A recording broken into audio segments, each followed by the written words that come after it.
Tribina gradonačelnice.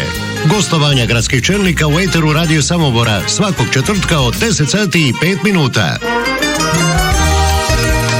Uključite se i vi pozivom na broj 3366930, mailom na press@radiosamobor.hr, SMS-om na 099 3366 ili pitanjima i komentarima na našem radijskom Facebooku. Tribina gradonačelnice svakog četvrtka od 10:05 na 93 FM. A sada je, poštovani slušatelji, 10 sati i 10 minuta. Eto, krećemo s našom tribinom, nadoknadit ćemo sve ono što će biti potrebno i tijekom današnje emisije. Gosti su već stigli u naš studio, nije nas bilo sada prošloga četvrtka s obzirom na blagdan Tijelova. Evo, pa smo malo pomaknuli taj termin emisije, tako da će i ovaj uvodni osvrt biti možda nešto malo širi. A ovdje su s nama već zamjenik gradonačelnice Petar Burić i gradska pročelnica za gospodarstvo, razvoj i projekte Europske unije Martina Kovačić. Dobar dan i dobrodošli. Evo, lijepi pozdrav svim samorkama i samorcima. Edi, pozdrav vama i svim našim slušateljima. Ono što se dogodilo od posljednje do ove tribine, možda onako, bilo je puno toga što se događalo, ali možda najznačajnije, recimo da je to vježba sustava civilne zaštite, jedna cjelovita vježba, možda vježba nad vježbama za ovu godinu, ajde, recimo tako. Evo, tako je, kao što ste sami spomenuli, da, bila je velika vježba sustava civilne zaštite pod nazivom Samobor 2026. godine. Ona se održala 23. svibnja, znači to je bila subota. Znači, građani su mogli primijetiti niz sirena, jurnjava, što vatrogasaca, što HGSS-a, policije i ostalih žurnih službi na području grada. Ispričavam se svima ukoliko je to stvorilo eventualno nekakav i možda mali problem u svakodnevnom funkcioniranju ili možda se stvorio neki određeni vid panike. Mi jesmo se trudili pravovremeno obavijestiti da se ta informacija proširi maksimalno kako bi svi bili upoznati s time. Vježba stožera je bila zamišljena po principu da bude terenska vježba, znači da vježbamo nekakve stvarne situacije, realne situacije koje nam se mogu dogoditi, koje su nam se već u prošlosti događale, tako da tematika same vježbe je bilo olujno nevrijeme i sve što se može prouzročiti uslijed toga. Vježba je bila na 10 lokacija na području grada Samobora, znači pokrivalo se i od prometnih nesreća, od spašavanje iz voda, spašavanje iz dubina, krčenje stabala koje padne na prometnicu, do izljevanja opasnih kemikalija, stvari to. I ono što onak malo je bilo posebni čar ove vježbe, odnosno ono što smo se trudili mi kao tim, mi kao stožar koji smo radili na cjelokupnom obliku vježbe, ideja je bila da naše žurne službe ne znaju u biti što se stvarno dešava. Naravno, svaka vježba imala svog voditelja koji je morao pripremiti određene stvari, ali ideja je bila da operativni članovi koji izlaze van na teren da su što manje upoznati sa vježbom, jer to je u biti stvarna situacija kada se dogodi nešto stvarno, kada se dođe uzbuna da, ne znam, vatrogasci moraju izaći van na teren, oni ne znaju što njih tamo čeka. Tako da stvarno je bila ideja da se izvježba, da se vidi i koliko je, ne znam, odnosno koliko je našim vatrogascima potrebno da iz svog sjedišta dođu na određenu lokaciju. Super je bilo što je to bila subota, znamo da je to bilo malo problem, bilo je jako lijepo vrijeme, sajmište je bilo krcetom, su bilo jako puno što slovenskih posjetitelja na sajmištu, što naših samoboraca i onih ostalih koji dolaze. Samoborski trg uvijek vikendom kada je lijepo vrijeme je prepun ljudi, tako da tu su postojali određeni problemi, ali opet s druge strane je i to bio dobar pokazatelj i smjer koliko stvarno našim žurnim službama treba da dođu s jedne lokacije na drugu lokaciju u realnom vremenu, kako bi mogli eventualno možda tražiti u budućnosti nekakve alternativne pravce ukoliko je tako nekakvo događanje. Naravno, u ovoj vježbi smo se trudili izbjeći ipak lokacije tog tipa, ovoga kritične točke kao što je sajmište ili prepun gradski trg.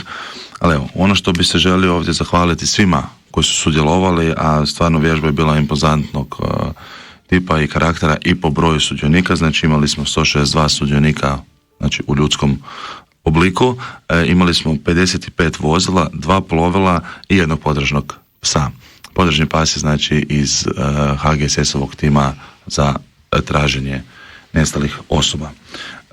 Znači sudjelovali su tu, znači ispred grada Samobora sudjelovala vatrogasna zajednica grada Samobora, znači to su dobrovoljne vatrogasna društva, javna vatrogasna postrojba, policijska postaja, Zavod za hitnu medicinu Zagrebačke županije, HGSS stanica, Crveni križ Samobor, sudjelovali su i postrojbe opće namjene, onda smo imali i ove vanjske poput područnog ureda civilne zaštite Zagreb, naravno tu su bile i naše tvrtke Komunalac, Energometan, Vio i druge pravne osobe koje djeluju u sustavu civilne zaštite. Naravno, iskoristili smo i pomoć, odnosno uključili smo i naše susjede da nam dođu pomoći, tako je sudjelovalo i dobrovoljno vatrogasno društvo iz Svete Nedjelje i Gasilska zvezda iz Brežica. Tako da evo, hvala i našim susjedima i s jedne i s druge strane što su nam došli, što su nam doprinijeli, što su nam uveličili našu vježbu, što su nam pomogli u samim radnim točkama. Ono na što smo opet s druge strane isto tako ponosni, bili su nam i gosti iz javne vatrogasne postrojbe Gračanica. Gračanica, više puta smo komunicirali ovdje da smo trenutno u procesu slaganja dokumentacije kako bi se mogli popratimiti sa Gračanicom. Inicijalna ideja je bila povezivanje ne samo na gospodarskoj razini, ne samo na nekakvoj kulturnoj razini i po nizu drugih sličnosti koje imamo, nego je bilo stavljen, inicijalni naglasak je bio stavljen, što smo više puta komunicirali, na povlačenju EU sredstava, jer Bosna i Hercegovina ima trenutno niz predpristupnih fondova iz Europske unije, ali u svim tim natječajima moraju imati partnere iz neke od članica Europske unije. Eto, nama je drago kada je netko prepoznao Samobor kao primjer dobre prakse u Republici Hrvatskoj, primjer grada koji povlači dosta EU sredstava i jedan kvalitetan grad s kojim bi se važilo povezati. Tako da evo, mi smo to objeručke prihvatili. Ono što je onak mali fun fact za naše slušatelje, evo i pročelnici isto tako može potvrditi, bili smo na inicijalnom prvom sastanku kada smo bili dolje kod njih, kada smo krenuli malo pričati s njima, imamo jako puno dodirnih točaka, odnosno sličnosti. Znači broj poduzetnika dolje kod njih, broj poduzetnika kod nas doslovno se razlikuje u par desetaka. Broj stanovnika nam je približno jednak, škole, vrtići, sve, znači stvarno je jako veliki dijapazon dodirnih točaka gdje smo skoro pa jednaki, tako da možemo komotno reći da je Gračanica grad veličine Samobora u Bosni i Hercegovini, tako da evo, na što smo izrazito ponosni, mislim da će ta suradnja doprinijeti kvalitetnom razvoju što civilne zaštite, što mogućnosti njima dodatnog razvitka putem europskih fondova. Naravno da ćemo mi tu im pružiti sav naš know-how koji znamo i da im pomognemo da bi se i oni razvili još više nego što su do sada razvijeni, a isto tako i mi možemo neke stvari naučiti od njih. Što se tiče još same vježbe, želio bih posebno zahvaliti i radio amaterima, radio kluba Samobor i radio kluba Tule i Vužić. Ideja same ove vježbe je bila u današnje vrijeme kada su digitalne tehnologije i kada sve nešto funkcionira putem mobitela, putem tih digitalnih radio veza, realna situacija je da ta komunikacija u nekom trenutku nestane, pukne, dogodi se neki kvar. Na kraju dana, to smo isto više puta spomenuli, 23. godine kada smo imali veliku vježbu Samobor Sveta Nedjelja, u samom startu vježbe smo stvarno imali problem sa komunikacijom jer veza nije prolazila, došlo do nekakvog kvara repetitora na Svetonedjeljskom bregu, tako da jedna od realnih situacija. Želja, moja ideja, moja želja je bila, i to mi se na kraju dana ostvarilo, da uključimo radio amatere, jer kada dođe do nekakvog izvanrednog događaja, vrlo vjerojatno ćemo ih morati koristiti. Hvala još jednom svim sudionicima koji su sudjelovali u vježbi, hvala im stvarno na svom trudu. Znam da je to bio vikend u 5. mjesecu kada su i firme i pričesti i svadbe i svatko od njih imaju svoje nekakve privatne obaveze, ali su se stvarno dobrovoljno odazvali na vježbu da sudjeluju i da pokažu što sve znaju. Još jedan tip vježbe je bio, odnosno jedan cilj od vježbe je bio da se i oni međusobno upoznaju, jer kada se radi o nekakvoj složenoj intervenciji, vatrogasci, dobrovoljna vatrogasna društva, javna vatrogasna postrojba imaju niz aktivnosti zajedničkih, pa se oni više manje poznaju. Ali to su djelatnici HGSS-a i svi ostale žurne službe koje jesu, da se oni međusobno upoznaju kako bi se u stvarnoj situaciji već znali tko, što, gdje, kako, zašto i da mogu pravovremeno reagirati, jer na kraju dana u svakoj intervenciji najbitnije je da se izbjegnu ljudske žrtve, a onda da se brine o zaštiti imovine, životinja i svih ostalih stvari koje se eventualno nađu na tome. Tako da još jednom od srca hvala svima. Mi smo nakon vježbe smo odradili i kratku analizu vježbe, da prođemo eventualne nedostatke, prednosti vježbe. Uvijek ima stvari koje se mogu unaprijediti i naravno da ću kao načelnik stožera sustava civilne zaštite grada Samobora i sa svim članovima stožera raditi na daljem unapređenju samog sustava civilne zaštite, samog našeg operativnog djelovanja, kako bi naši građani bili još sigurniji nego što jesu. Kad planirate sljedeću vježbu? Sljedeću vježbu nešto smo pričali i sa područnim uredom civilne zaštite Zagreb. Nešto smo pričali da ćemo sljedeće godine napraviti jednu veliku vježbu i to vrlo vjerojatno nacionalnog karaktera, gdje ćemo stvarno povući onda i ove druge specijalne postrojbe koje jesu, ali evo, to je nešto čime ćemo se intenzivno baviti, to je dogovor sa njima, s njihovim pročelnikom, da ćemo s tim baviti kada prođe ova godina, početkom godine, da organiziramo negdje tijekom 2027. tu stvarno veliku vježbu gdje će se i oni potruditi dovući, doslovno moram tako reći, te posebne postrojbe koje su na nacionalnoj razini i da onda dodatno i tu izvježbamo. Ja se isto tako nadam se da neće biti potrebe da se nalazimo u realnom vremenu, u stvarnim situacijama. Puno draže mi je da dobrovoljna vatrogasna društva se uključuju u život zajednice kao što su sada uključeni, da organiziravaju proštenja, zabave, fešte, da se HGSS samo trenira i vježba, da Crveni križ radi svoje protokolarne stvari koje ima. Mislim da je to puno bolje da se družimo na druge načine nego kroz samu vježbu. Naravno. S obzirom da nam nema pročelnika za komunalne djelatnosti, onda može samo jedan kratak osvrt na prometnice, ako imamo ono najvažnije za izdvojiti. Ono što bi samo volio izdvojiti u zadnjem periodu, znači završeni su gore radovi na sanaciji ceste u Prekrižu Pleševičkom. To je bio jedan od ciljeva sanacije, toga je bilo da se Prekrižje Pleševički ima na onom inicijalnom ulaznom dijelu. Oni su imali samo taj biti jedan ulaz u selo, postoje taj jedan makadamski put koji je bio u dosta lošem stanju, a na tom prvom dijelu postoji jedno potencijalno klizište koje smo već sanirali, pa se dodatno malo pomaknulo, otvorilo, opet puca, a ovo je bila idealna prilika da se s tim makadamskim dijelom zaokruži. Bilo je par kuća koje nisu imali pristup asfaltu, da se taj dio zaokruži, tako da u selo Prekrižje se stvori dodatni ulaz ukoliko ova strana stvarno pukne do kraja, odnosno otvori se veliko klizište. Što se tiče drugih radova u komunalnoj sferi, trenutno smo u pripremi velikih projekata, odnosno dogovora, odnosno organizaciji rada kako će to funkcionirati. Ono što smo već više puta naglašavali, u 9. mjesecu nam počinje sa radom škola na području vojarne. Sada kroz ljetne mjesece, odnosno konkretno planirano je da radovi krenu, mislim da je 28. je ponedjeljak ili 29. 6. je ponedjeljak, da krenu radovi na području vojarne gdje ćemo onda osigurati za naše školarce što bolje i što kvalitetnije, što sigurnije uvjete dolje. Što se tiče, znači, samo kratki rezime toga što će se raditi dolje, znači onaj ulaz koji je sada u samu vojarnu, tamo kod energometana između škole, će biti zatvoren za sav promet, znači tamo će biti mogućnost ulaska samo djelatnicima energometana, odnosno učiteljima, profesorima i stručnim službama za samu školu, jer je to parkiralište od same škole je između onog parka i škole. S te strane će biti moguć samo ulaz tim vozilima. Na onaj plato, znači proširit će se ulaz na plato uz sami bunker, znači na velikom platovu uz samo asfaltiranje platoa iscrtat će se parkirna mjesta, odradit će se drop on, drop off zona za roditelje koji dovoze svoje djecu u školu.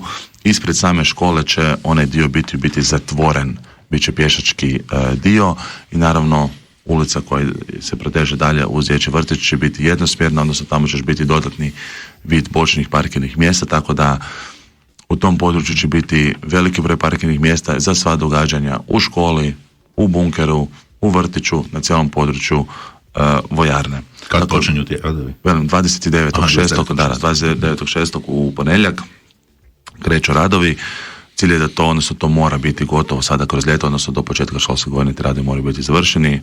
Odabrani su izvođači, s njima smo već odradili inicijalni sastanak, prokomentirali sve, oni su svjesni važnosti tog projekta za grad i obećali su da će sve biti na vrijeme odrađeno i gotovo. Kad je tu već pročelnica Martina Kovačić, onda možda riječ dvije i o školi, je li to sad sve gotovo, je škola se oprema ili kreće opremanje same škole, da govorimo o školi u vojarni? Tako je, škola u vojarni je stvarno, što se tiče samih radova, u završnoj fazi.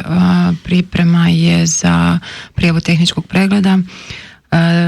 Tehnički pregled bi trebao biti odrađen sljedeći tjedan. U samom tijeku paralelno su je i opremanje. Oprema je ugovorena na vrijednost od skoro 800.000 eura. Tako da paralelno sad završavamo što se tiče izvođača radova i sa opremašima kako bi se škola mogla onda preko ljeta u miru preseliti, sve si pripremiti za početak nove školske godine.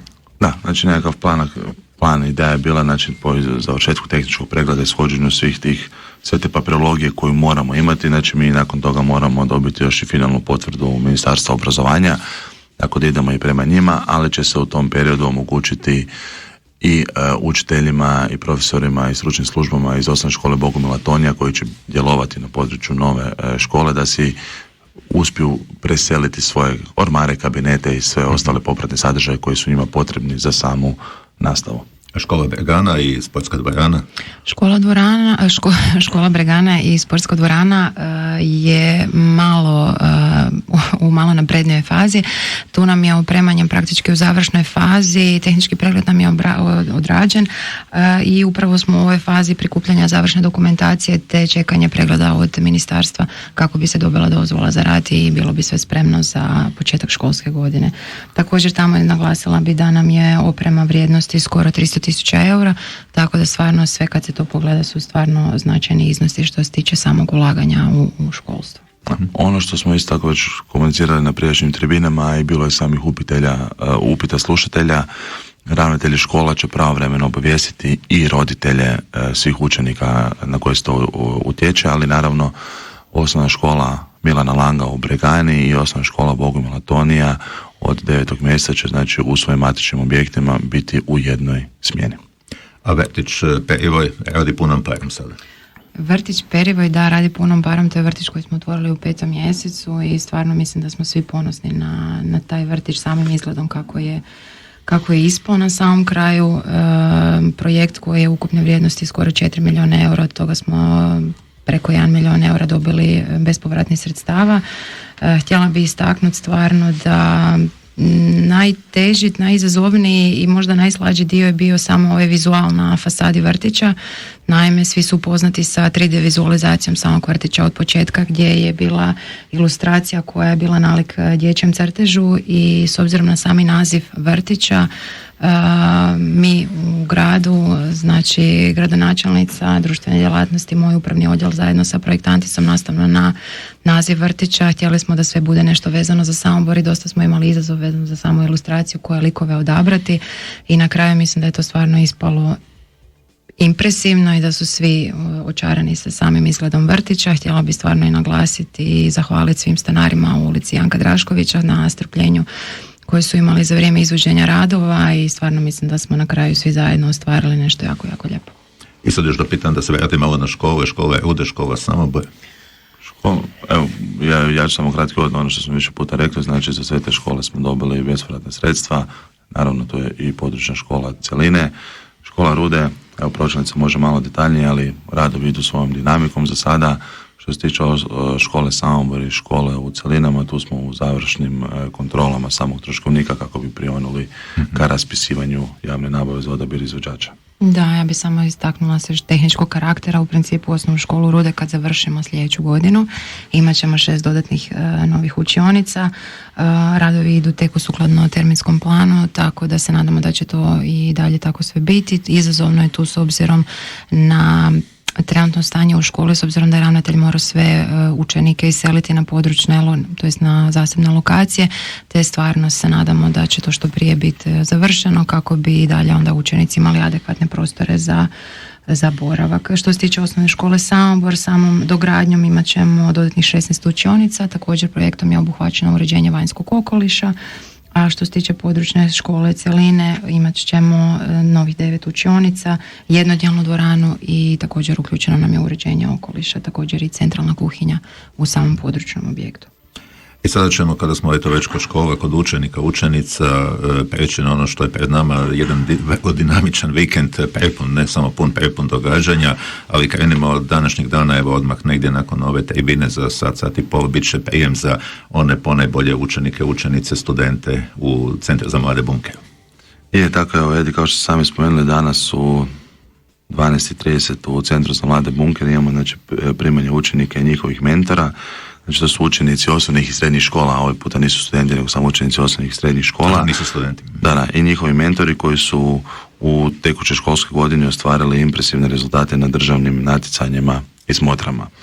Tako da svake godine imamo jako veliki broj učenika koji su na državnim natjecanjima stvarno ostvarili izvanredne rezultate.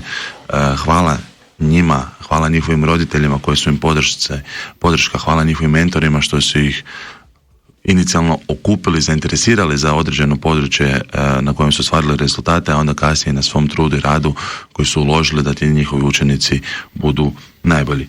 Naravno, isto tako za te učenike smo se i ove godine osigurali određeni vid nagrade kako bi im možda dodatno dali nekakav džeparac za sada ove ljetne blagdane, ne za ljetne blagdane, nego za ljetne godišnje odmore, da mogu se možda malo počastiti s prijateljima ili zabaviti. Tako da je za učenike za prvo mjesto pojedinačno 150 eura, 130 eura je za drugo mjesto, 110 eura je za treće mjesto, dok ukoliko se radi o nekakvom ekipnom natjecanju, on ide 120, 110 i 100 eura. Mentori će biti nagrađeni sa 150 eura, naravno ukoliko je mentor imao više učenika, onda se taj iznos povećava. Evo, znači ove godine imamo 41 učenika i 15 mentora, stvarno izvanredan rezultat. Nadam se da će i sljedeće godine se pokazati ti rezultati isto tako, ako ne i bolje, a naravno sada sa ovim novim prostorima u školama koji se ostvaruju, što smo rekli, Vojarna, Milan Lang i ove nove škole koje će se napraviti. Nadam se da će to biti samo dodatni poticaj i učenicima, ali i mentorima za još bolji rad i da imamo te rezultate još veće i još bolje. Ono što isto tako aktualno, to je početak svjetskog nogometnog prvenstva i to je to danas. Dakle, svi su navijani, posebno fanovi, a i Samobor se pripremio.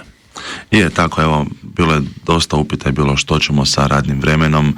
Znamo da svjetsko prvenstvo ove godine se održava u Americi, odnosno na području Sjeverne Amerike od Kanade do Meksika. Zbog vremenskih zona, zbog vremenskih razlika, termini utakmica jesu nešto malo lošijem terminu za nas ovdje u Hrvatskoj. Malo će biti problem u noćnim satima gledati utakmicu, pa ujutro u 8 doći na posao, ali snaći ćemo se, neće to biti toliko problem. Mi kao grad smo odlučili da se znači za utakmice kada igra hrvatska reprezentacija, znači svi objekti na području Samobora koji žele imati neki vid organiziranog gledanja utakmica mogu raditi, znači od početka utakmice do završetka utakmice, odnosno 2 sata nakon završetka utakmice mogu još biti otvoreni.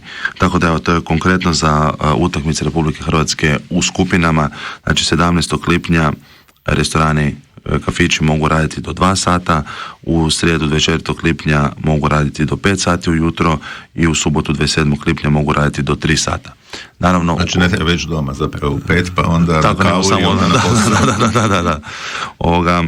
U slučaju plasmana, odnosno ne u slučaju, nego kada Hrvatska se plasira u daljnji tijek natjecanja, to ćemo vidjeti sukladno rasporedu kada će biti utakmice, ali princip je isti. Od kada je utakmica, odnosno od kada završi utakmica taj dan, 2 sata nakon toga će svi još moći raditi. Evo, nadamo se da će Hrvatska i dalje nastaviti taj trend sa zadnja 2 svjetska prvenstva i nadamo se da ćemo što duže biti, odnosno da ćemo opet doći u priliku boriti se za medalje, tako da sretno našim. Znači, finalnu utakmicu sa hrvatskom repkom gledamo na trgu ili na stadionu dolje. Ako oni dođu do finala, organizirat ćemo. Nažalost, ako će biti u našoj mogućnosti, što se nas tiče, može biti slobodan dan svima na području grada Samobora, ali evo, vidjet ćemo. Ako oni dođu do finala, mi ćemo se potruditi i sa poduzetnicima da se dogovorimo, da se vidi neki način da se fanove ipak oslobodi, ali naravno prve utakmice uvijek prate fanovi, onda kada krenu dobri rezultati, onda se čak i oni koji ne prate nogomet se zainteresiraju, tako da evo, nadam se da će stvarno rezultati biti na razini prijašnja 2 svjetska prvenstva. Ovo su svi sigurno čuli, ono prethodno možda i nisu najbolje, ali ovo su sigurno čuli i zapamtili. No, idemo sada vratiti se zapravo ovome vikendu koji je pred nama. Imamo jako puno događanja, 2 plesne produkcije, 2 koncerta KUD-ova, nogometna proslava, sad nabrajamo od onih možda nešto malo manjega opsega do onih većega opsega, Pinefest, Delta ili Večernjakova biciklijada. I ako sam nešto prepustio, to ćemo u našem redovitom programu. Da, evo ja ću možda se na početku dotaknuti, znači da ove godine, znači opet ovaj vikend u subotu je 44. Večernjakova bicikljada, znači trasa je poznata, vozi se od Zagreba, od trga doktora Franje Tuđmana, preko znači Zagreba, Svete Nelje, preko Samobora na Vongriščak gdje je klasično okupljanje svih biciklista i prigodan program i koncert u popodnevnim satima. Ove godine su se organizatori Večernji list su se odlučili da neće biti večernjih koncerta, baš zato jer imamo Pine Fest na području grada, pa netko koliko će biti zainteresiran nakon cjelodnevnog bicikliranja i druženja na Vongriščaku uvijek se može preseliti na područje vojarne, na Pine Fest i dole upotpuniti i zabaviti se dodatno. Naravno, bit će tu sportsko, gastro, zabavni program, bit će koncert grupe Blue Vinyl, bit će DJ-a, bit će sportskih igara i niz drugih aktivnosti. Što se tiče, već kad smo kod tih sportskih tematika, znači imamo odnosno Zagreb Delta Rally 52. Ovaj se vikend također održava, odnosno 12. do 14. lipnja. Sudjelovat će oko 35 posada i 6 država na području Zagrebačke i Krapinsko-zagorske županije. Isto kao i prijašnjih godina, građani su već upoznati sa regulacijama prometa, na koji način to funkcionira, ali evo mogu dodatno za dodatne stvari mogu pronaći i na stranicama Zagreb Delta Rallija i na stranicama grada. Opet, rekli smo, znači Pine Fest, već tradicionalno samoborski koncert, manifestacija, odnosno festival koji se održava na području vojarne, znači ovaj vikend 12. i 13. lipnja se održava niz koncerata, niz atraktivnih glazbenih imena iz hrvatske scene. Nadam se da će posjećenost biti velika, ima za sve dobne skupine ponešto od onih mlađih do onih nešto srednjih godina i do onih starijih, tako da svatko može pronaći nešto za sebe. Evo, nadam se da ćemo se vidjeti, da ćemo se svi dodatno zabaviti na samom Pine Festu. Ono je što ste još pričali, znači imamo tu od Razvoja Ljubice, HNK Kobre imaju svečano otvorenje svog igrališta, odnosno imaju feštu povodom otvorenja igrališta, ima plesna grupa Burka ima svoju predstavu, onda imamo tu večer u Stamboru folklornog ansambla Petkov Brek, Kut Galgovo isto ima koncert. Kut Galgovo isto tako ima koncert, Enkarako Potok ima slavi 50. obljetnicu osnutka. I sve je to manje više u subotu, tako da budemo jasni, osim Delta. Subotu i nedjelju, da, većina je stvari tu. Tako da evo, stvarno imamo od poezije, sporta, automobilizma, koji isto spada pod sport, ali automobilizma, do biciklijade, do Pine Festa i na kraju dana na sve to. Ukoliko će biti lijepo vrijeme, nadam se po svim prognozama bi trebalo biti lijepo vrijeme i trebalo bi biti toplo, tu su opet i bazeni na Vongriščaku koji su otvoreni za kupanje, tako da nitko ne može reći da nije mogao pronaći nešto za sebe ovaj vikend u gradu Samoboru.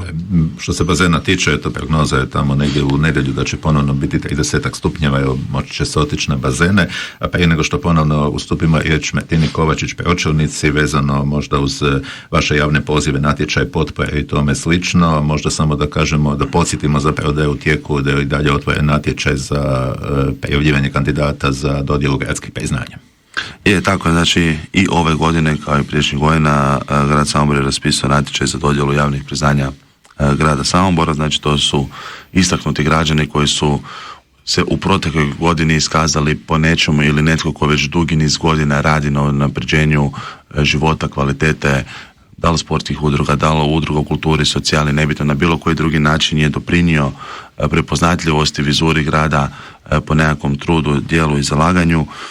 Tako da evo, svi zainteresirani pojedinci mogu prijaviti nekoga za koga smatraju da je stvarno zaslužio nagradu, što nagradu grada, znači to je za posebna ostvarenja, postignuća u prethodnoj godini ili nagradu za životno djelo. Nagrada za životno djelo se može donijeti i poshumno, tako da evo, nažalost, neki možda nisu s nama, ostavili su veliki trag u prošlosti za grad, zašto im ne na neki način odati i priznanje. Natječaj je otvoren do 10. srpnja. Imamo na stranicama grada, imamo detaljno napisano što sve treba priložiti uz to.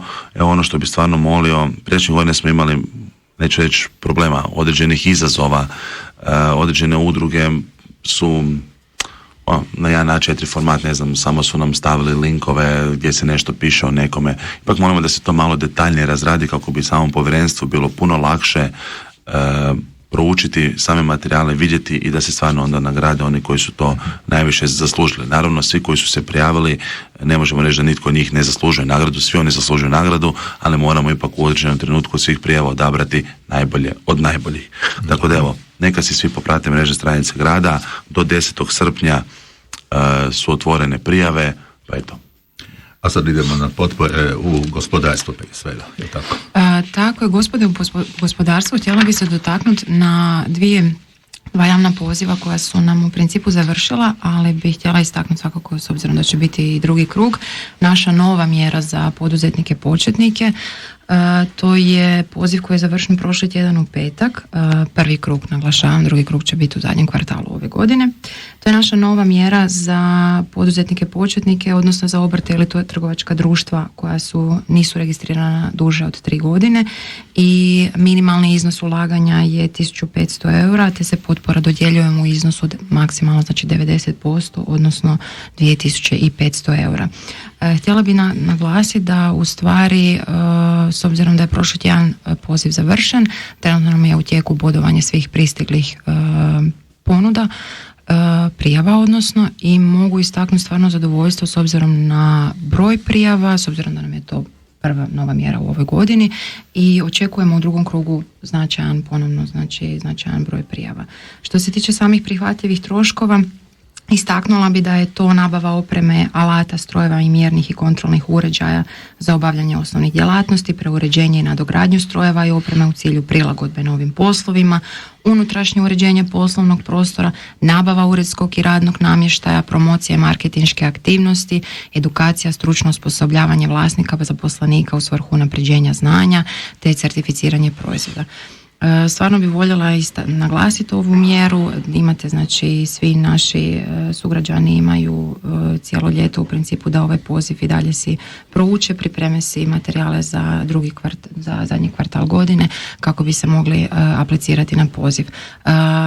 Adresa koja je u samom pozivu navedena je i dalje stoji na raspolaganju za sve dodatne informacije, tako da evo, s obzirom na novu mjeru stvarno smo zadovoljni s obzirom na broj pristiglih prijava. Također, kapitalno ulaganje u malom gospodarstvu, prvi krug nam je također završen, ali imat ćemo drugi krug u zadnjem kvartalu godine. To je naša već poznata mjera, tako da ne trebam puno niti to detaljno niti pričati, ali ću naglasiti, znači, da je to minimalni iznos ulaganja je 10.000 eura, a maksimalni iznos koji se može dobiti od strane grada je 7.000 eura. Poziv za samozapošljavanje, odnosno zapošljavanje, nam je i dalje aktivan do kraja godine. Istaknula bi da su to potpore koje se dijele na sljedeće razrede: uslužne djelatnosti i proizvodne djelatnosti. Za novo zaposlene osobe koje su starije od 30 godina potpora iznosi 600 eura, a za novo zaposlene osobe mlađe od 30 godina potpora iznosi 800 eura. A što se tiče proizvodnih djelatnosti, novo zaposlene starije od 30 godina potpora iznosi 900 eura, dok za one mlađe od 30 iznosi 1100 eura. To je, znači, ponovno ponavljam, poziv koji je aktualan do 31.10. Također imamo i naš klasičan poziv za dodjelu potpora za razvoj poljoprivrede. Imali smo određene izmjene u pozivu, tako da, kao što sam rekla, vjerujem da će svi naći nešto za sebe što im je aktivno u principu, što bi mogli aplicirati da im se vrate, znači, određena sredstava. Evo, pročelnica napravila kratki rezime svih trenutnih potpora koje su, gdje su aktivni pozivi, odnosno natječaji. Mi kao grad uvijek i odjel sa svojim prijedlozima, gradonačelnica i ja uvijek se trudimo gledati na koje dodatne načine možemo potaknuti što mlade, što postojeće obrtnike, poduzetnike na području grada Samobora, kako im možemo dodatno olakšati njihovo poslovanje u ova turbulentna vremena i uz sve ostale stvari koje se dešavaju s nacionalne razine, gdje se uvijek nekako svi novi nameti, sve nove stvari koje se dešavaju se lome preko leđa naših poduzetnika i obrtnika, pa onda barem mi kao jedinica lokalne samouprave možemo gledati način da ih na neki novi način, kroz neki vid subvencije ili neki vid dodatno rasteretimo, jer ipak oni su glavni nositelji i samog punjenja proračuna na području grada Samobora i zapošljavanja i na kraju dana samog tog standarda koji grad Samobor, po čemu je grad Samobor poznat. Evo, njih rasteretite, bit će vam zahvalni sigurno, ako se pronađu u tome detalje mogu naći na gradskim stranicama, sad ću vas malo opteretiti sa pitanjima slušatelja. Pa idemo onako nekim redom kako je to stizalo, dakle, napomena svima koji nas ne prate od početka, s nama su zamjenik gradonačelnice Petar Burić i gradska pročelnica Martina Kovačić. Eto pitanja vaša, telefonom 2-3 pitanja mogu doći na 3366930, SMS-om i Whatsappom na 099-3366930, e-mailom na press@radiosamobor.hr i na našu Facebook stranicu. Netko je nazvao, pa eto vas molim slušalice da stavite na svoje uši pa da čujemo tko je s nama. Dobar dan, izvolite, slušamo vas. Alo? Dobar dan, izvolite. Dobar dan, lijepi pozdrav, Mario pri aparatu. Zovem već 2 godine uporno u vezi samo Zasauk, Javorak, odbojna ograda i asfalt koji nam je obećan prije 2-3 godine. Znam da je to teško pitanje, znam da će biti isti odgovor. Da li se kaj dela u vezi toga? Dobro. Evo, debelo je obećano, nikad nismo dobili datum, niti godinu. Evo, još jedan put, to je lijepo pozdravljam, svaka čast na svemu koje se napravilo, ali ti ljudi isto, naši gorjani su samo ljudi. Probajte se prepelati tih 1,5 kilometara prema Javorku. Dobro, hvala lijepo vama i vama tako. Bok. Pozdrav lijepi do slušanja.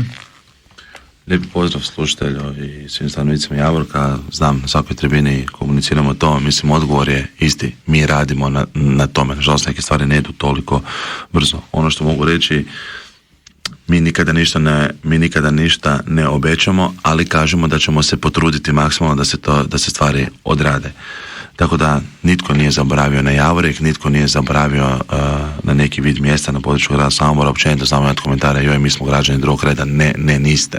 Niko nije građani drugog reda, niti od Žumberka, niti od nizinskog dijela, niti od ovdje urbanog dijela. Znači, nitko nije građani drugog dijela. Znači, samo neke stvari nažalost dugo traju i ono što opet s druge strane nekim mjesnim odborima sam baš nedavno objašnjavao, da, njihova cesta je u lošem stanju, ali ta cesta, kako se kolokvijalno kaže, autoput sa 4 trake u odnosu na neke druge ceste, tako da treba odrediti određene prioritete i krenuti sanirati sve redom. Naravno, za neke stvari projektna dokumentacija se rješava malo duže, imamo određene stvari gdje zapnemo na imovinskom pravnom dijelu, pa dok se sukladno zakonu o cestama, dok se izvrši upis cesta ili dok se na neki drugi način ne riješi imovinsko pravni dio, ne možemo krenuti sa radovima, tako da ima tu niz određenih aspekata. Što se tiče odbojne ograde i asfalta za Javorek, radimo na tome, nadamo se da će to biti ubrzo moguće pristupiti raspisivanju nabave za to.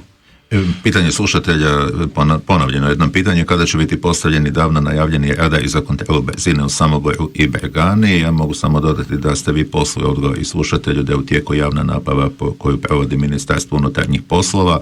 Jutros nam je u našem programu i Tomislav Vukić iz policijske postaje Samobor to potvrdio, dakle da je u tijeku javna nabava s napomenom da je grad pripremio svu dokumentaciju koja je zapravo i odobrena za to. Je. To je to.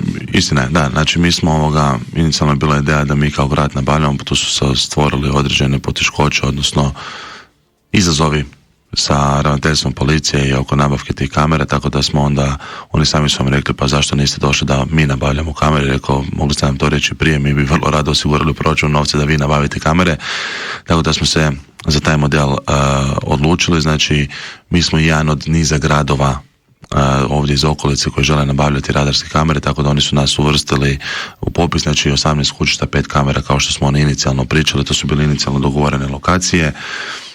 Oni su nam obećali da će nabava biti sprovedena.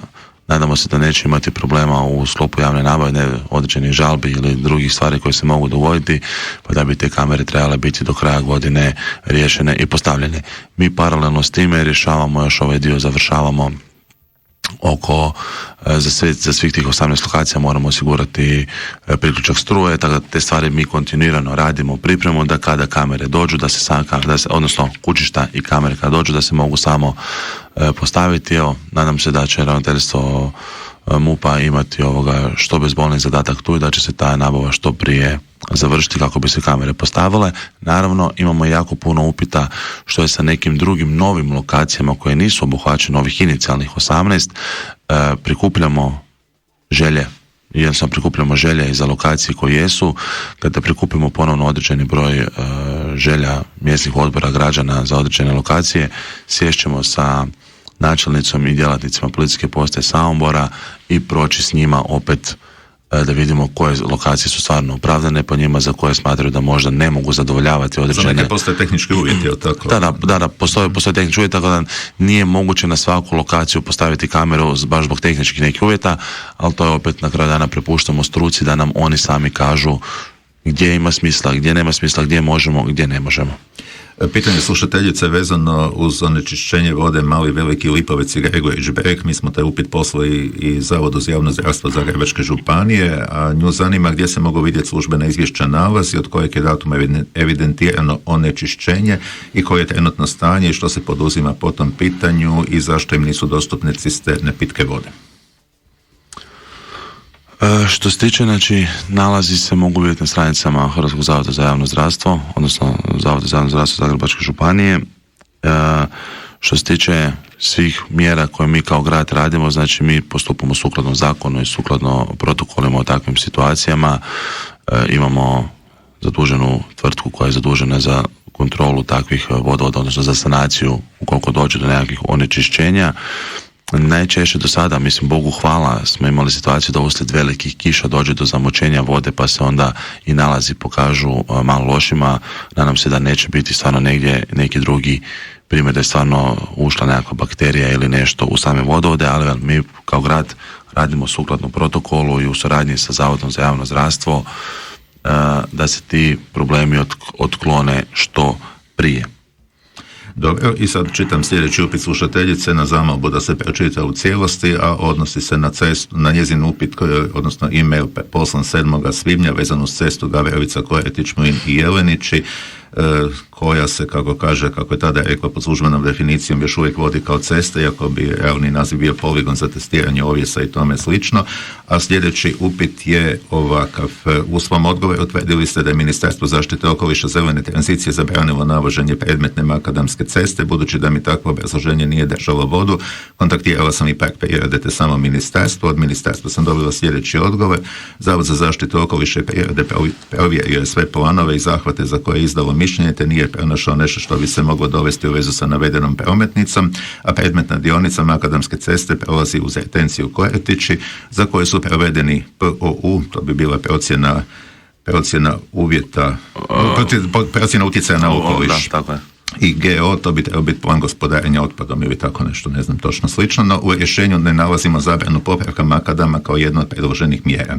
S obzirom na navedeno, zanima me kako opravdavate informaciju koju ste mi dostavili, te na temelju kojeg dokumenta ili službenog očitovanja ste tvrdili da postoji zabrana održavanja ceste.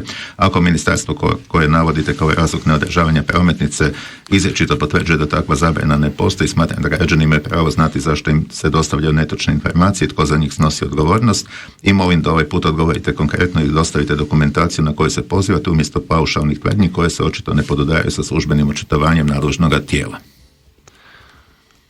Znači, evo, sad nema tu pročelnika za komunalne djelatnosti, može i pročelnik se sljedeći puta kada dođe se može detaljnije još očitovati ovdje. Ono što ja znam, što smo više puta komunicirali i sa samim parkom prirode, gdje su jednostavno izrazili želju, molbu da se koristi što manje kamenog materijala. Naravno da će se cesta održavati da bude svrsishodna dok se ne nađe neki način sanacije toga, zato jer iz parka prirode su nam rekli da uslijed većih bujičnih poplava, odnosno većih kiša, dolazi do erozije same ceste i prijenos tog šljunka u korita koji se nalaze u samu cestu, po šumama, po livadama, kuda ta prometnica, općenito bilo koja makadamska prometnica na području parka prirode prolazi, čime se dodatno uništava stanište, što životinjsko, što biljno stanište na području šuma. Tražimo neko novo, bolje rješenje da se te prometnice saniravaju, ali to ne znači da nećemo sanirati prometnice u međuvremenu. Tako smo rekli na kraju dana i parku prirode i rekli smo da ne možemo ostaviti prometnice koje neće biti sanirane. Dobro, idemo opet do telefonskog upita na 3366930, još je netko s nama pa da čujemo. Lijep pozdrav i vama, izvolite. Dobar dan. Poštovanje, Branka Delfin. Jedno pitanje, moram stišati radio. Tako je, bolje vas čujemo ako stišate. Jel me čujete? Čujemo. Ovako, imam jedno pitanje. Ja sam se doselila tu iz Zagreba prije 8-9 godina. Napravili ste čuda za Samobor, svaka čast i Petre gospođe vama i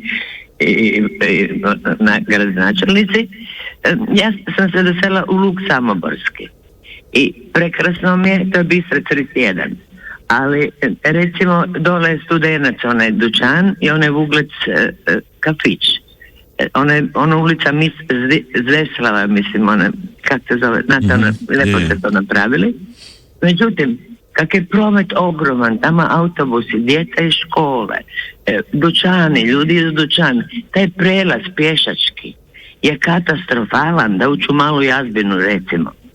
Neosvjetljen, mračno je, ljudi izlaze, djeca iz autobusa, trebali bi to osvijetliti, staviti pozor, usporiti, tu se ganjaju motori, kako ja to čujem, ja sam malo unutra u Jazbini, i to je jako bučno i opasno za djecu, za ljude, za nas. Ideš u dućan po mraku, frkat je, preći cestu do Jure, jednostavno pro Jure, trebali bi osvijetliti, staviti, ima ona dole jedan pole, ali to nije ništa, treba posvijetliti na jako...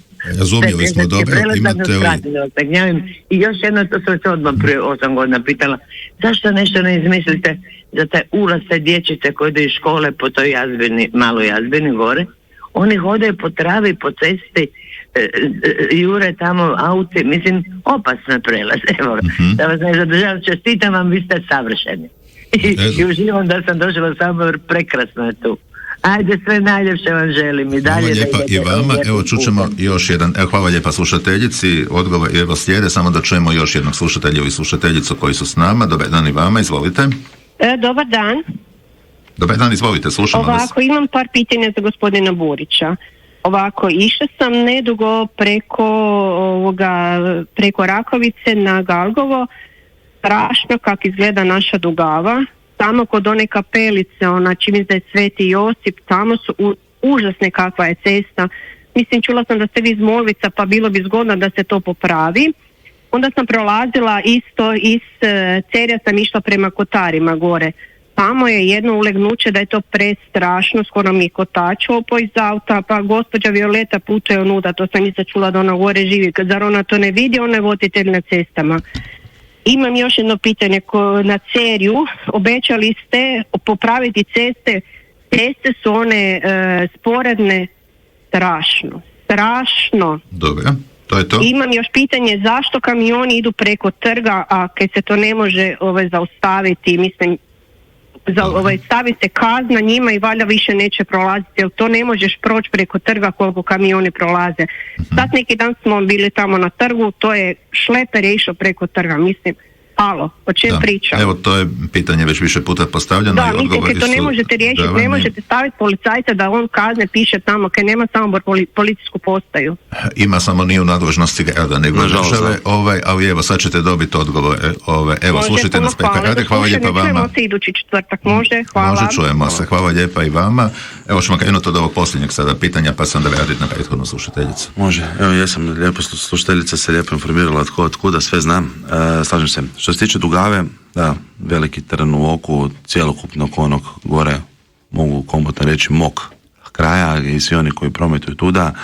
Da, Dugava je u dosta lošem stanju što se tiče asfaltno i tu smo već pokrenuli smo izradu projektne dokumentacije, idejni projekt je gotov, naravno sada se čeka se geodetska podloga. Kod geodetske podloge zapeli smo sa upisom cesta, ne zbog operativnih stvari, ne zbog zakonskih stvari, nego zbog samog izrađivača koji je na javnoj nabavi dobio za upis cesta. Taj dio sada s pravne strane rješavamo, ići ćemo opet u vidu novog smjera za odabira novog ponuđača koji će nam vršiti na području grada Samobora upise cesta, pa da onda se nadam da ćemo uspjeti to odriješiti, da se taj imovinsko-pravni dio riješi kako bi projektant mogao završiti taj idejni projekt i kako bi mogao krenuti sa izradom glavnog projekta, a onda u budućnosti da možemo krenuti i u smjeru raspisivanja nabave, eventualno možda i kakvog apliciranja na neke fondove ukoliko se otvore neke mogućnosti. Ali naravno to je problem. Isto tako i sa pročelnikom smo baš komentirali i sa djelatnicima komunalca na zadnjoj koordinaciji koju uvijek imamo petkom, da će se obići određene lokacije na Dugavi koje se moraju sanirati, koje ne mogu čekati da se završi cjelokupni taj dio projektne dokumentacije, koje ne mogu čekati više radove, nego da se jednostavno saniraju kako bi se spriječilo dodatno uništavanje samih vozila. Što se tiče ceste Cerje Kotari, što se tiče ceste, znači ovaj prvi dio od Anedola prema Cerju, znači kako volimo popularno reći do Uzbune, to je projektna dokumentacija pri samom završetku. Nadamo se da će se tu otvoriti dodatni natječaj na koji ćemo možda moći aplicirati pa da se povuče taj novi dio samog asfalta. Što se tiče što se tiče onih sporednih cesta u Cerju, ja iskreno molim slušateljicu da se javi gore u grad ili da možda putem aplikacije popravimo poslika određene lokacije, jer smo neke ceste smo saniravali one godine prije, pa evo sad mi samo zanima točno na koji dio slušateljica misli. Dakle, aplikacija Popravimo postoji, može se preko mobitela instalirati, od tako i može se postaviti pitanje i pitanje kamiona na trgu, kamionski promet. Slažem se sa slušateljicom u potpunosti i da se pita nas kao grad, da mi bi postavili policajca gore, doslovno na Starogradsku, na onaj pješački prijelaz bi ga postavili i da se malo našalimo kao Gandalf u filmu, kaže you shall not pass. Pa da tako policajac stoji da jednostavno ne puštate kamione, da ih se kažnjava. Nažalost, više puta smo urgirali prema policijskoj postaji Samobor, oni su brojčano podkapacitirani, nemaju dovoljan broj ljudi, a jedino policija može reagirati na promet u prometovanju. Da kamion se zaustavi na Samoborskom trgu, da negdje se parkira na zelenu površinu, bilo što drugo, samo da stoji, da miruje. Tu su komunalni redari, a za ovakve stvari je nažalost samo policija, jedino ona može urgirati. Ponovno ćemo uputiti apel prema njima, ponovno ćemo se potruditi, apelirati i oni. Najveći problem je što oni izađu jedanput, dva puta izađu van, onda je 2, 3, 5 dana mir, onda se skuži, aha, nema policije, pa idemo ponovno. Vraćamo se na pješački prijevoz tamo u Lugu prema Maloj Jazbini, što je slušateljica prethodno rekla, i Mala Jazbina, što djeca moraju po travi i sa strane ceste hodati. Što se tiče Male Jazbine, odnosno cijelog tog dijela Jelačićeve, odnosno kasnije ulice Bistrac, tu smo isto tako u tijeku ishođenja građevinske dozvole za rekonstrukciju 2,8 km te dionice, u sklopu kojeg bi bio i taj pješački prijelaz dodatno označen na druge načine, riješen da bude vidljiviji. Naravno, taj dio isto koji malo traje, evo vidjet ćemo sa komunalcem što možemo ovako na brzo riješiti i na koji način možemo dodatno osigurati taj pješački prijelaz, da se taj dio zaštiti maksimalno pješake. Što se tiče djece na području Jazbine, baš zbog djece kada se uvodio novi komunalni linijski prijevoz na području grada Samobora, gledalo se za te djece koje je na području Male Jazbine od Ruševca gore ima stvarno, odnosno i pod Vrha, ima stvarno jako puno. Oni svi idu u školu Milana Langa u Bregani, uvela se ta jedna kružna linija kroz Malu Jazbinu, prvenstveno zbog školaraca, ali naravno i zbog svih ostalih svi ostali mogu koristiti taj prijevoz, baš zato da djeca ne moraju pješačiti po 3, 4, 5 km uopće da bi došli do glavne ceste, da bi mogli s busom ići do škole. Tako da evo, to je taj dio što se tiče toga da smo ipak osigurali djeci mogućnost ovoga prijevoza, da ne moraju toliko ići po cesti uz rub i da nisu možda toliko opasnosti. Naravno, uvijek se traže dodatni načini i rješenja kako poboljšati sigurnost. Najbolje poboljšanje sigurnosti bi bilo da naša policijska postaja u Samoboru ima dovoljan broj ljudi kad bi mogli biti svakodnevno okolo na području grada Samobora na terenu, kada bi mogli kažnjavati sve oni koji ne poštuju pravila u vožnji. I sad opet imamo pitanje za Dugavu, to ste rekli, no još jedno pitanje, kad će se pokrepati cesta od Svetog Josipa prema Milečkome? To je sve Dugava, znači, da. Ali znači to ono što sam rekao, sa komunalcem smo pričali da će se označiti ta određena područja koja su kritične, neke stvari su se već malo sanirale, da se posaniraju dok se ne završi ta projektna dokumentacija, ne ishodi građevinska dozvola i dok se ne riješi ovaj imovinsko-pravni dio. U kojoj fazi uređenje crkve Svetoga Roka u Galgovu? Budući da se u posljednje vrijeme ništa tamo ne događa. Evo, ja ću zamoliti da se taj upit preusmjeri na župu Sveti Martin i na Veličasnog dolje koji je. To je projekt koji je župa sama prijavila. Mi kao grad nemamo doticaja s tim projektom, osim što znamo da je projekt prijavljen i da su dobivena bespovratna sredstva, ali evo, trenutno ostale stvari koja je faza pitanje ništa. Župniku i župi. To je stvarno pitanje za župu i za župnika. Dobro, onda sad još jedno pitanje koje isto vjerojatno nije za vas. Pitanje, imate li u planu ove godine povećati plaće u komunalce, su premale za fizičke poslove u čistoći?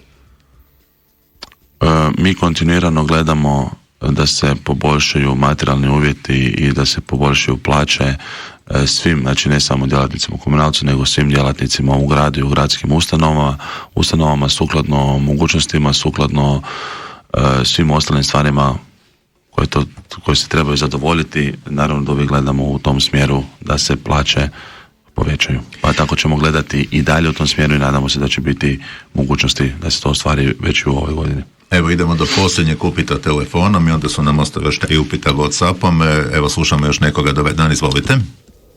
Dobar dan. Dobar dan, izvolite. Kod telefona Anita Križetić. Imam pitanje za gospodina Burića. Nas dvoje smo razgovarali u prošloj emisiji kad je bio gost sa gospodinom Miksićem. Radilo se o 100 metara asfalta na Rudama na Pišačkom bregu. Sigurno se sjeća toga.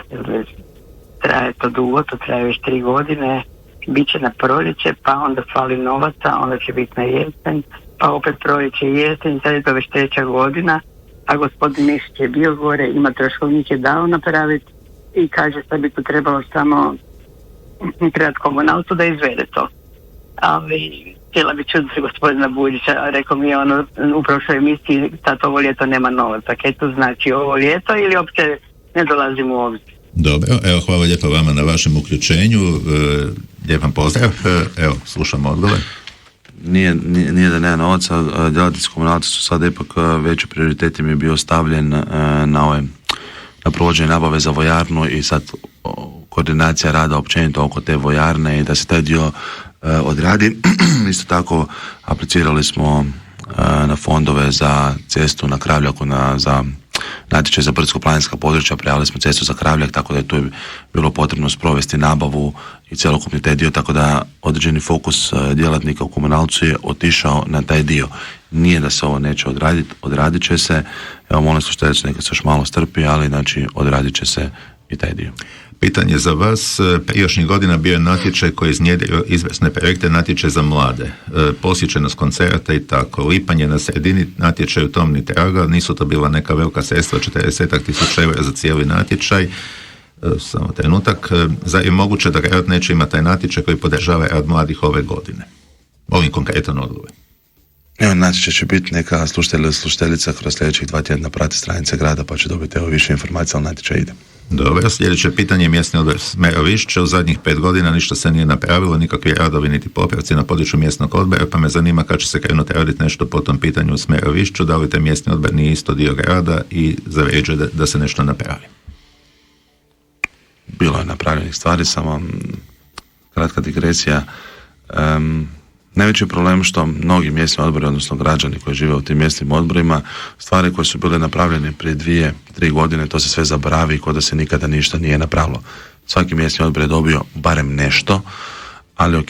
Što se tiče Smerovišća, tu nam je isto u izradi, u završnoj fazi, uređenje glavne ceste kroz naselje Smerovišće, tako da evo, čekamo i taj dio da se završi kako bi možda mogli vidjeti da li postoji neka mogućnost apliciranja na određene fondove i kako bi mogli krenuti da se ta cesta, glavna cesta kroz Smerovišće sanira.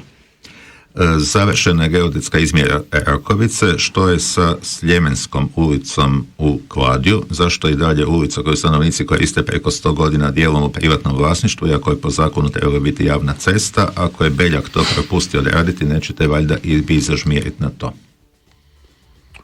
Evo iskreno, ovo mi je prvi glas, znači provjerit ćemo da katastarska općina Rakovica je zaživjela. Evo provjerit ćemo što je, odnosno gdje je nastao problem sa Sljemenskom ulicom. Evo, stvarno konkretno ne znam odgovor u ovom trenutku, ali provjerit ćemo. Dobro, i još jedan upit uz pohvale svima u gradu, molim da apelirate na policijsku postaju Samobor da se malo više obilazi centar, kontrolira promet, brzina, pretovar.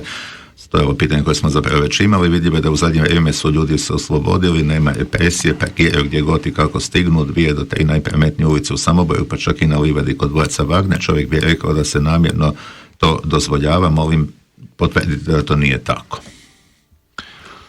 Evo, opet kao što smo rekli, apelirat ćemo policijskoj postaji Samobor još jednom.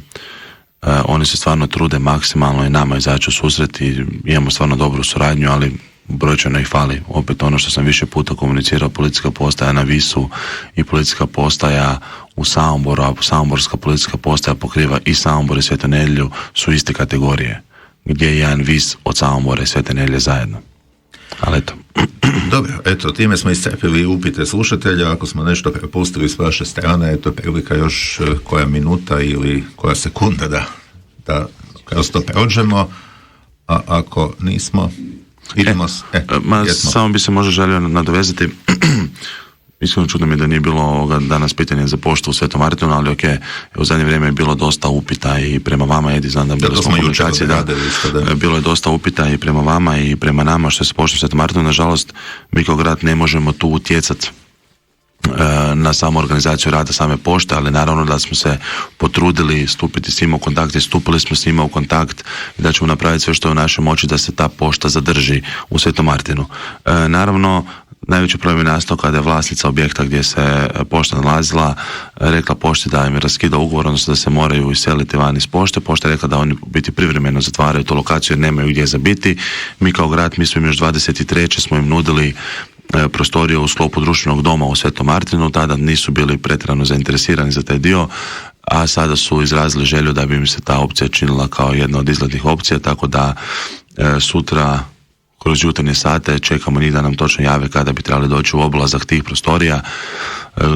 Konkretno kolegica Martina i ja ćemo osobno biti s njima gore u obilasku, pa da onda vidimo i da ih dodatno oraspoložimo i da im objasnimo zašto je to bitno i važno za naš kraj. Tako da naravno i mi kao grad činimo sve da se ta pošta ne zatvori trajno, nego da ona i dalje nastavi sa radom i sa funkcioniranjem. Dobro, i evo sad ću pročitati još jedno pitanje koje je došlo SMS-om. Želi slušatelj ili slušateljicu upozoriti na grane drveća koje vise na cestovnom mjestu od mosta u Konščici prema Kvakama, jer su ubrzo za promet pješake. Zašto se mora čekati da grana padne da bi se došlo ukloniti? Komunalac bi to trebao izviditi i ukloniti. Drveće obraslo bešljanom i zbog toga je još teže. Moli slušateljica ili slušatelj da se dođe i pogleda kako to izgleda. Sad ne znam, je li na privatnom zemljištu ili je na... Mislim, službeno.